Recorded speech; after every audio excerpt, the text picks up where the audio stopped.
What's up guys, welcome to the final deck profile of the week. It is going to be Kaguya, the Princess of the Moon, of course.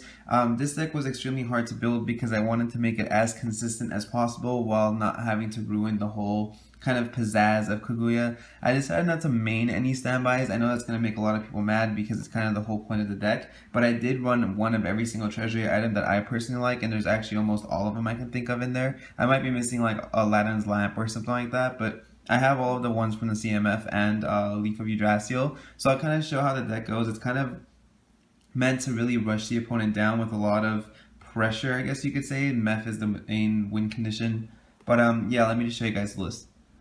For my magic stones, I have one magic stone of Gusting Skies. This is for the light treasury. I wanted to run only one because I didn't think I should main too many for them, and I have Feetsings in here and it can produce light. So either I hit the light early and I search it out with Kaguya, or I just use a Feetsing to play it once and then worry about using its actual effect later in the game when I hit the light, or with more Feetsings. 3 magic stone of Black Silence, 3 magic stone of Blasting Waves, and 3 magic stone of Deep Wood. So I decided to make her Turbo Mef like I mentioned. I couldn't think of any other really quick win condition that kind of punishes the opponent for having answers. So I'm running 4 Cheshire Cat for the draw engine, of course, along with 4 Familiar of Holy Wind. This is just to be able to dig through your deck and get to your treasuries and or Mefs as fast as possible. Not to mention all the ramp cards. I have 4 Elvish Priest, 4 Grettles, 4 of Feetsing. This, like I mentioned earlier, can produce a light or whatever color you may need for the treasuries that you might be missing the stones on.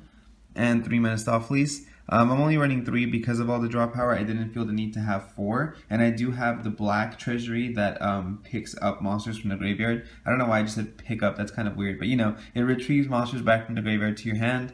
I keep wanting to call treasuries Regalia too, so if I do I don't know if I've already said that.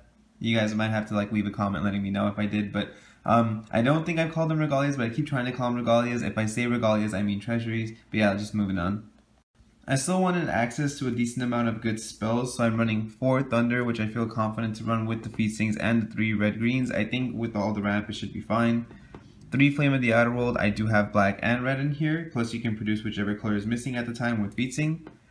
2 Zeeks, 2 Absolute Cake Zone, and then for the treasuries, I have a Leaf of Yggdrasil, which is really also a Mephistopheles, because if you can get 1 attack in, that's 1500. If you can play a Leaf on it, that means when they target it, they'll take 500, it'll die and come back, and then if you get the swing because they can't move it again, that leaves them exactly at 5, and then another target will just kill them. And then a Stone Bowl of Buddha.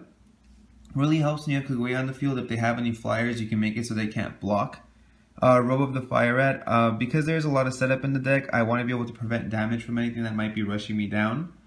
1 Jeweled Branch of Hora. Really good, like I said, if you can get this off, you can actually just tap the Resonators that might have flying that are ready to block Mephistopheles. Jewels on the Dragon Neck, sorry. This, of course, retrieves a dead Mephistopheles or anything you might need in the moment. And a Cowrie of Shallows. This is kind of the same concept as Leaf of Yggdrasil, only you can keep using it. So you can use Kaguya to make Mephistopheles, this considered dark, so it protects Mephistopheles, and then they lose 500 for targeting it, and they're going to have to use like 2 cards in the chase. So it might be like Stoning to Death, you use this, they Stoning to Death again, or anything of that sort.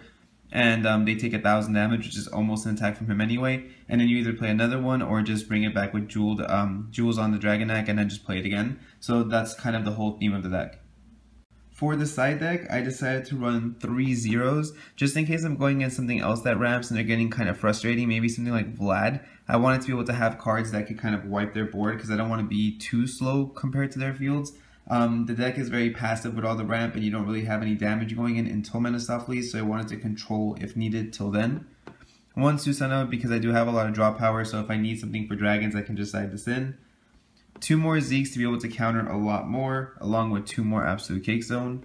Because I have the red, I'm still running 2 Volcanoes for Vlad. I don't like when they heal, it just gets kind of outrageous. And then 2 Sign of the Future against like a Light Rush or aggro decks. Really good because it only costs 1 to set with Kaguya. A Cane Complex, just really good standby in general. It steals the Resonator your opponent controls while they're attacking, so you can steal something and block with that, and then you might possibly kill out both of the Resonators. A death sentence from the queen. This kills another resonator when something's attacking, so it's kind of like if they attack with something weak and they have a bigger resonator and they're just trying to get some damage in, you can kill the big resonator. And then a jump to the sky, which resets, it recovers your resonator, so you can attack with Meph, flip this, attack again, that's 3,000 damage, and now if they target it with anything and they're left at 5, you could just thunder for game. So thanks for watching, guys. If you guys do have any questions or suggestions, please feel free to leave a comment in the comment section below. If you haven't hit the subscribe button yet, make sure you do, because I have 5 more deck profiles coming next week and then a bunch planned after that. And I will catch you guys next time.